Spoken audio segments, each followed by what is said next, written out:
This show is part of the Head Stuff Podcast Network. I'm Connor Reid with words to that effect. Stories of the fiction that shapes popular culture. What does the Gothic mean to you? I'm standing outside Christ Church Cathedral in the centre of Dublin. Think of the word Gothic, and for many people, it will be architecture that springs to mind. Gothic cathedrals in particular, with their pointed arches, ribbed vaults and flying buttresses. Flying buttress is a great term. There are lots of them right here beside me, helping to distribute the weight of the vaulted ceiling of the cathedral. Christ Church is a Gothic cathedral because it was built in a Gothic style in the 12th century. But a lot of what we see today actually dates from the 19th century, when the cathedral was extensively renovated in a neo-Gothic style. Stroll a few minutes down Dame Street here and you get to a very different building, the Central Bank, which is currently a building site as it's being completely renovated. But growing up in Dublin, the plaza outside the Central Bank was where all of the goths hung out. Another very different type of Gothic. No flying buttresses, but plenty of black eyeliner, black clothes, surly teenagers and morbid post-punk music. It's not hard to imagine at one point a teenager dressed entirely in black was sitting around listening to Marilyn Manson's classic goth tune, If I Was Your Vampire, or maybe looking down the street at Trinity College with its own famous vampire connection. One of the university's graduates, Bram Stoker, is the author of that most renowned of Gothic texts, Dracula. Another type of Gothic, and an association that many will have when they hear the word Gothic. Dark tales of horror and the supernatural, whether in fiction, TV, or film. Ornate cathedrals, morose subcultures, horror fiction. Gothic, it turns out, means quite a lot of things, and they're all connected in one way or another. It can all get a little complicated, so I think we need a Gothic guide.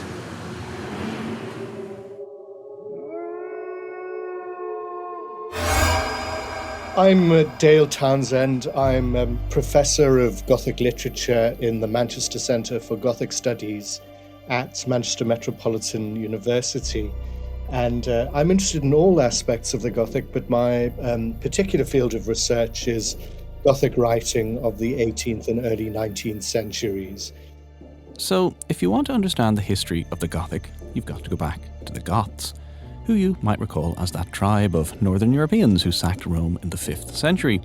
What we know about the Goths tends to be largely from a Roman perspective, and as you might imagine, this is not particularly positive. As with the Vandals, who also clashed with Rome around the same time, and where we get the word vandalism from, the Goths were seen as destructive, barbarous, violent. This sense became particularly common during the Renaissance to describe art and architecture. In that context, Gothic means something that's a little deformed, perhaps, a little wild, a little uncouth, something that resists the mannered, smooth surfaces and rhythms and perspectives of classical art. Something that is in some ways unenlightened, something that is associated with darkness, barbarism. And that is how the term circulates negatively in the work of Italian humanists. Remember, they're recovering classical civilization and classical culture. So anything that is anti-classical, like the Gothic, is dismissed and as seen as kind of bad taste. In Britain, though, in the 17th century, this all gets completely upended. If Gothic is the opposite of the beauty and order of classical Rome, then that's fine when Rome is being held up as this ideal. But what happens when suddenly you don't want to celebrate Rome because it's the home of the Pope and Roman Catholicism, and your country has just had a glorious revolution and deposed the last Catholic monarch?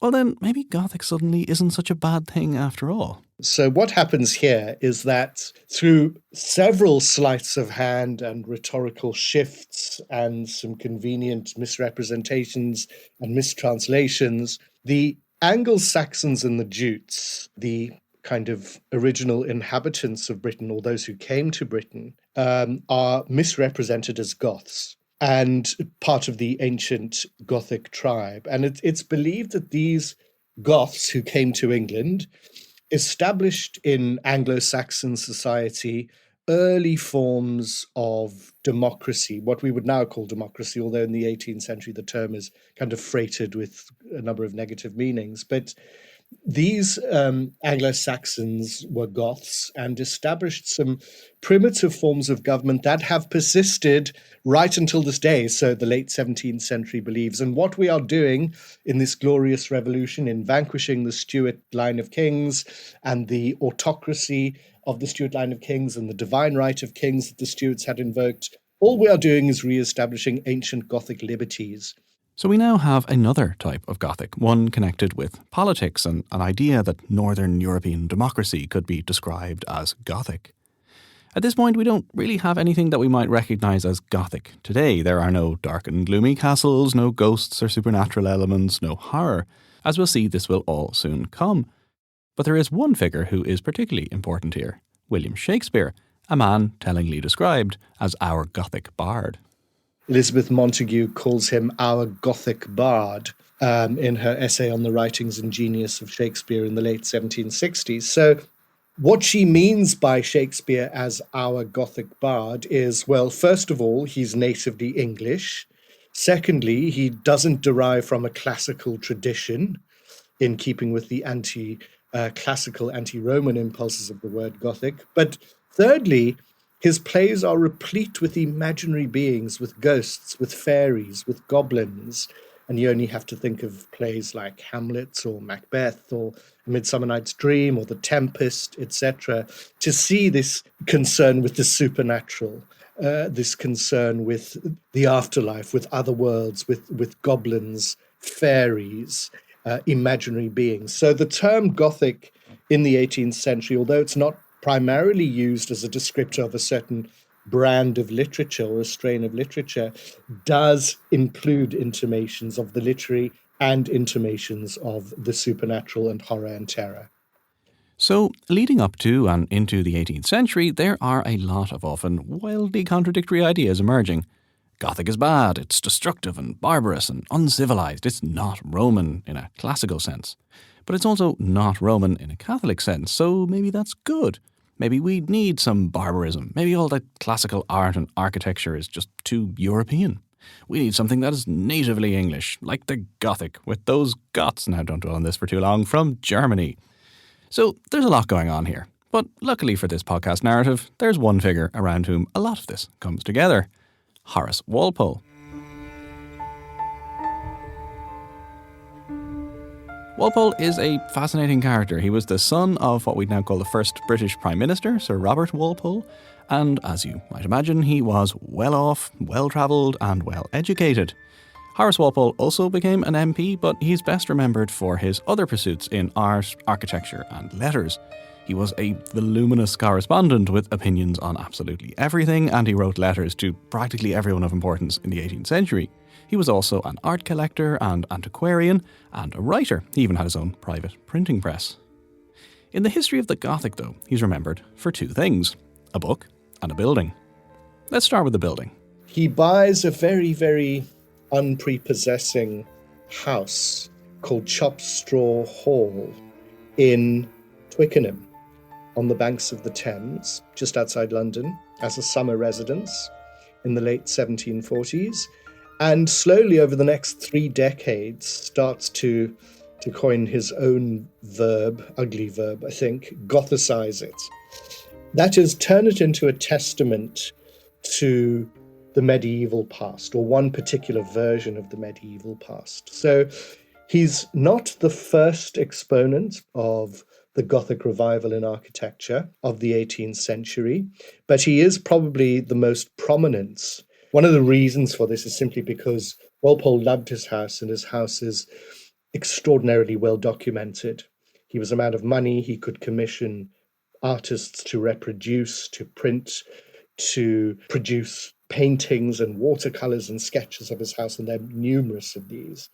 He also writes and publishes at his own private press, which he establishes at the house that he in time calls Strawberry Hill, his own kind of guidebooks to the house, and distributes these to his friends, etc. So Strawberry Hill, this Gothicized house, becomes this magnificent, important tribute to Gothic architecture, which he is reviving kind of against the grain of received tastes in the 18th century, being the great age of Palladianism and neoclassicism in architecture, but also in literature. Not a very Gothic name, Strawberry Hill. Seems a little cheery to me, but anyway, I've never been, so it's definitely on my list of places to go next time I'm in London. So that's the building. But before we get to the book, I want to take a very quick break to tell you about two other podcasts. The first is a show which is connected to an episode I did a while back all about dinosaurs. I really loved making that episode, but it was, alas, just a single episode. If you feel like you need to know a lot more about dinosaurs, then I would recommend you check out I Know Dino. We're Garrett and Sabrina from I Know Dino, the Big Dinosaur podcast. For over 100 years, dinosaurs have captured the imagination of kids and adults. In the Wild West of America, paleontologists fought over dinosaur discoveries in the Bone Wars. In Victorian times, authors wrote stories about dinosaurs on Venus, Mars, and in lost worlds. Today, a new dinosaur is discovered almost every week. And we cover every one of them on our show, I Know Dino. Listen wherever you get your podcasts and at iknowdino.com. iknowdino.com. The second podcast I want to tell you about is a brand new show on the Head Stuff podcast network called The Late Night Nod. It's so good. It's got original music and improvised interviews with guests from this fictitious world of arts and culture. It's like listening to a great late evening radio show that suddenly gets very surreal. And the music is unbelievably good too. Check it out. The Late Night Nod features original music and improvised interviews with guests from a fictitious world of arts and culture. Each episode weaves a conversational thread through tales of inspiration, excess and heartache with some of the creative world's best-known personalities that you've never heard of. Join some of Ireland's most talented actors and comedians as they step into the world of The Late Night Nod. So back to Horace Walpole, the owner of an outrageous Gothic mansion. In 1764, he decided to publish a story, The Castle of Otranto, a work that's generally agreed to be the first Gothic novel. It's set in a gloomy castle in medieval Italy. There are secret passageways and family secrets, a father lusting after his daughter-in-law, a noble hero, terrible punishments. Crucially, though, it's also got the supernatural. He also, of course, writes what historians of literature tend to regard as the first modern Gothic novel, which is The Castle of Otranto, which is a short, sometimes funny, sometimes camp, always outrageous romp through a castle, sometimes said to be Strawberry Hill, or I don't think that is a particularly convincing reading of the novel, involving the supernatural, introducing a ghost. Here, novelly, to prose fiction, taking the ghost from the Shakespearean stage largely, but also from the Romance tradition of medieval and Renaissance literature, and injecting it, as it were, into short prose fiction, because Walpole says, you know, the novels of Richardson and Fielding have become dull.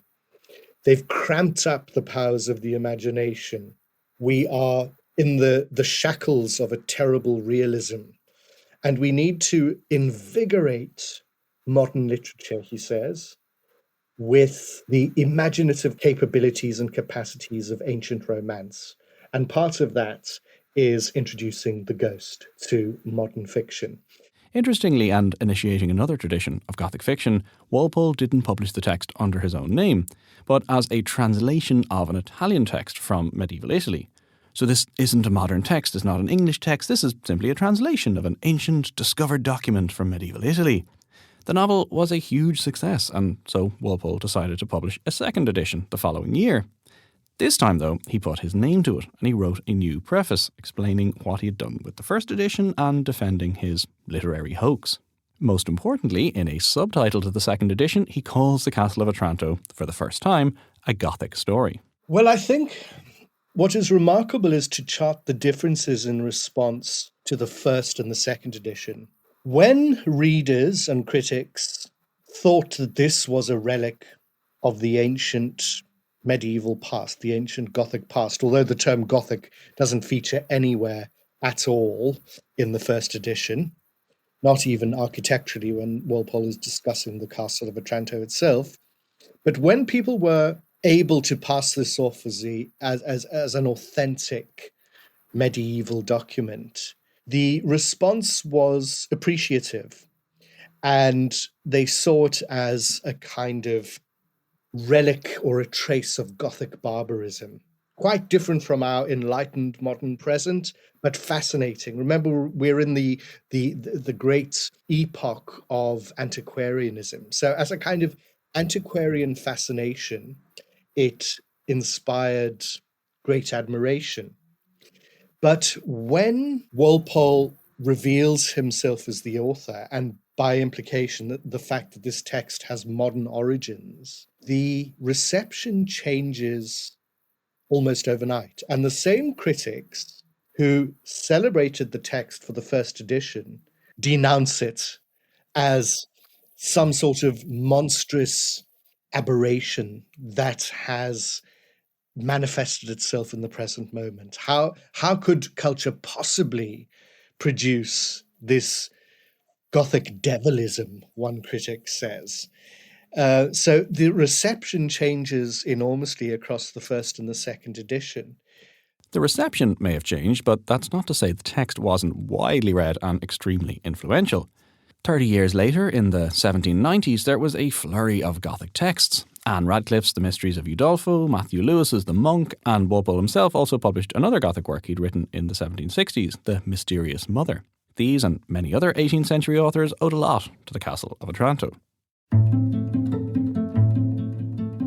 Otranto remains enormously important there, even though I think that Walpole's influence is eclipsed by Anne Radcliffe in the 1790s, who is the greatest, most innovative, most influential, most highly paid, most successful, most widely read Gothic author of the late 18th century.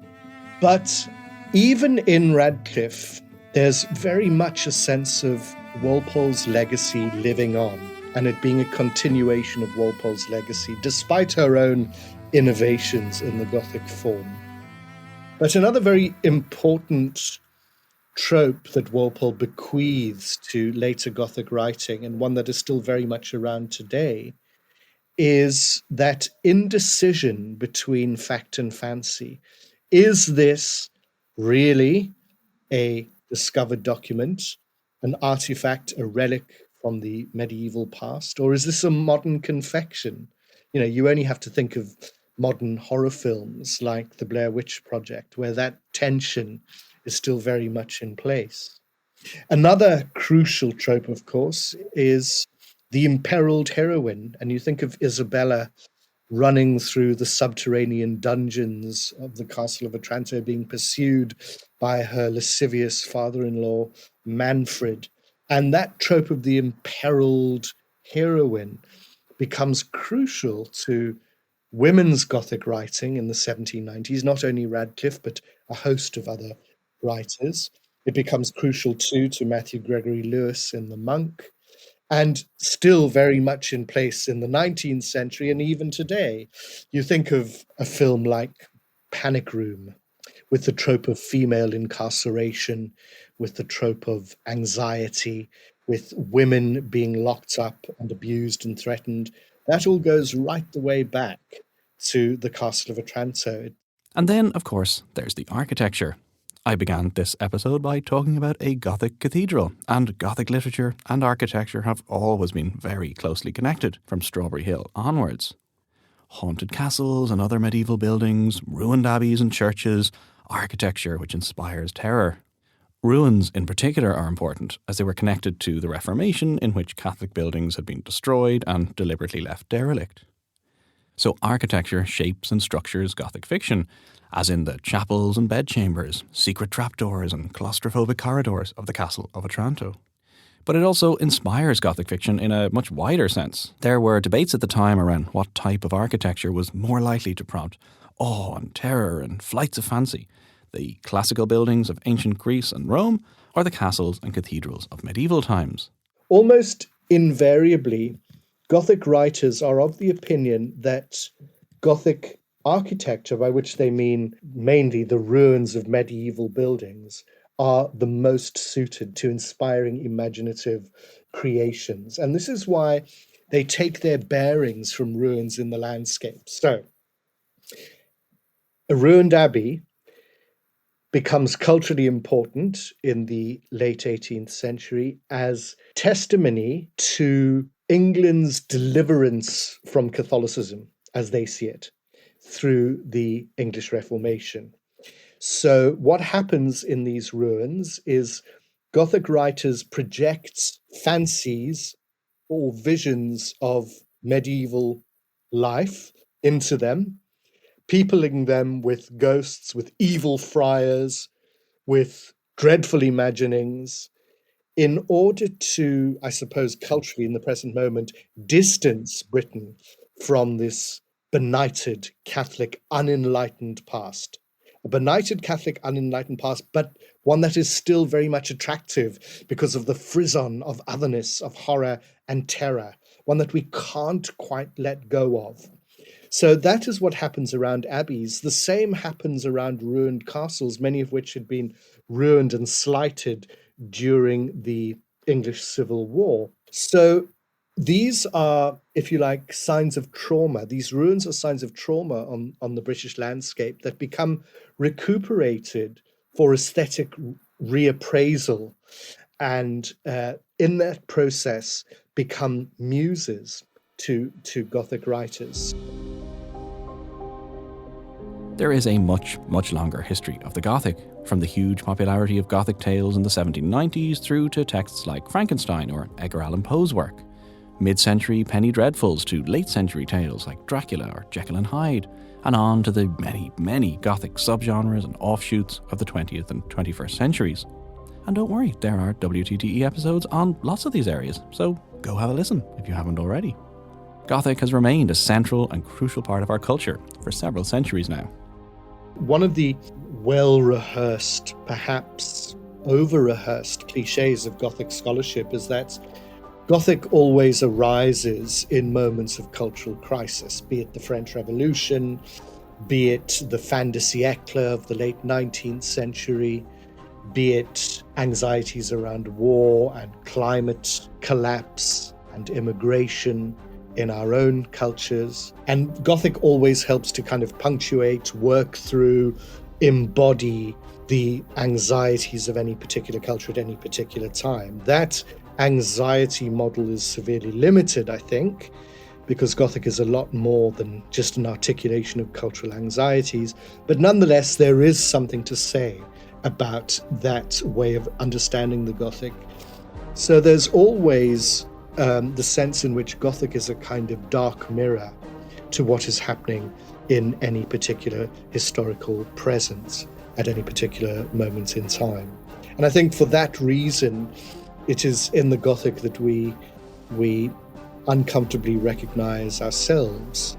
It's in the Gothic monster that we see so many of the fears of our own cultures represented, misrepresented, inverted, and made to stand up as examples of virtue and vice.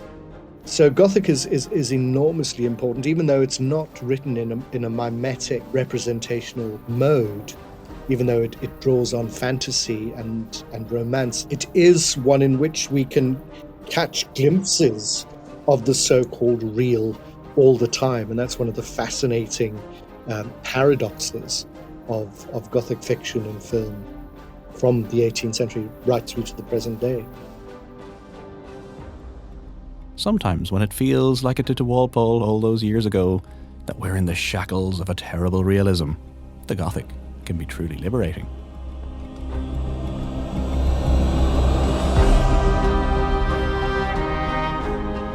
That's it for another episode of Words to That Effect. Thank you so much for listening. A huge thanks this week to Professor Dale Townshend. He has written a massive amount about so many aspects of the Gothic, so you can check out all of that on his academic site, which I'll link to. He's also running a project at the moment called Revenants and Remains, which has all sorts of events, including creative writing workshops inside Gothic ruins, which sounds amazing.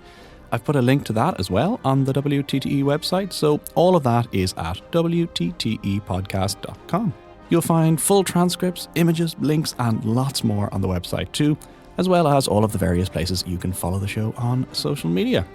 This podcast is part of the Headstuff Podcast Network, and if you would like to support the show, you can join Headstuff Plus and get bonus episodes, discounts on merch and live shows, and lots more from every show on the network. Artwork is by Matt Mahan, and the show is recorded in the Podcast Studios, Dublin. And that's it. See you next time.